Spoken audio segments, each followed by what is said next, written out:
Are you going to pay for your doctor's mistake? A total hysterectomy is where your uterus and ovaries have been surgically removed. Well, I'm no expert on hysterectomies, but I do know a couple of things. There are situations where a hysterectomy is necessary and somewhere they're not.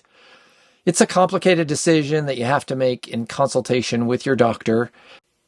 After you've had a hysterectomy, though, there's another decision that you have to make. Should you take hormone replacement therapy for your menopause symptoms or not?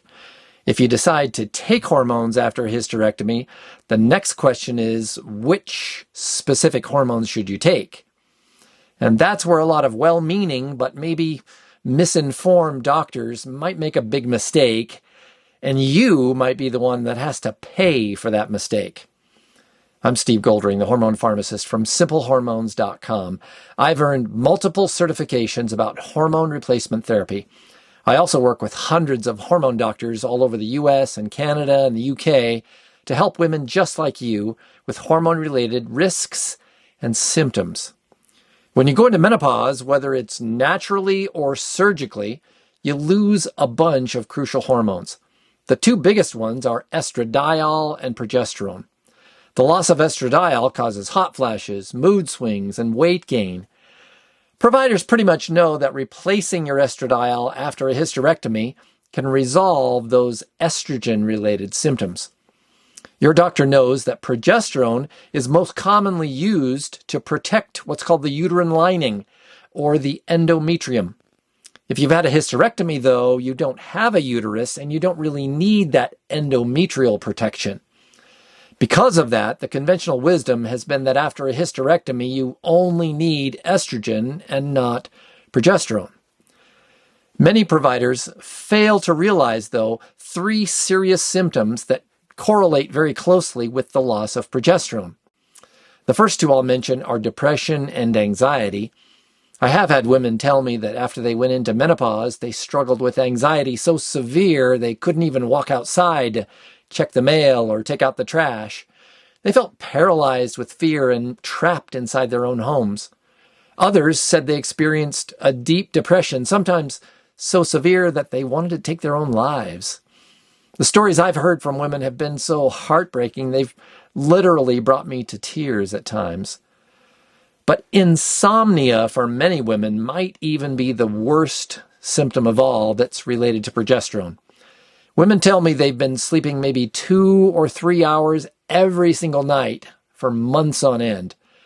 These women would give anything to sleep through the night. This devastating level of sleep deprivation leads to what's called the fog of menopause. You're basically walking around like a zombie, forgetting everything and feeling completely unable to think clearly. Well, I'm convinced that sleep deprivation is really the underlying problem with menopause brain fog. I posted a whole video about those issues a little bit ago. I have another video where I explain progesterone intolerance. Some women have a really hard time taking progesterone. Most women, though, find progesterone extremely helpful, especially with sleep.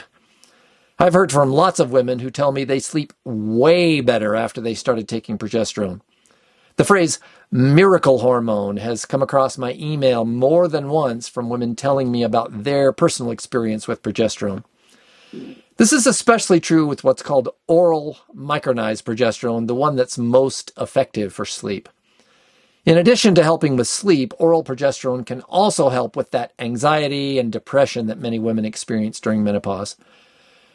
The Women's Health Initiative study, the biggest clinical trial ever conducted, was stopped early because of a perceived increase in the risk of breast cancer. A hormone called medroxyprogesterone seemed to be what was at fault for the somewhat insignificant increase in breast cancer. In a case of mistaken identity, doctors to this day assume that progesterone causes breast cancer, even though women with a uterus in the WHI didn't actually take progesterone. They took a completely different hormone, medroxyprogesterone. Women without a uterus who have had a hysterectomy in the Women's Health Initiative didn't take medroxyprogesterone at all, and they had a reduced risk of breast cancer. That's sort of why doctors have denied progesterone to women without a uterus for decades. They don't really recognize progesterone's absolutely game-changing effects, especially for sleep. If you've had a hysterectomy and have had trouble sleeping, you're definitely not alone. Ask your provider if you can take progesterone to see if it will help with your sleep. The vast majority of women who get progesterone after hysterectomy sleep way better, as I've already mentioned. If your doctor isn't interested, you can always get a second opinion. Visit the referral request form on my website, simplehormones.com/referral. I know some trained, experienced hormone providers in the US and Canada and even a few in the UK who might be able to help you.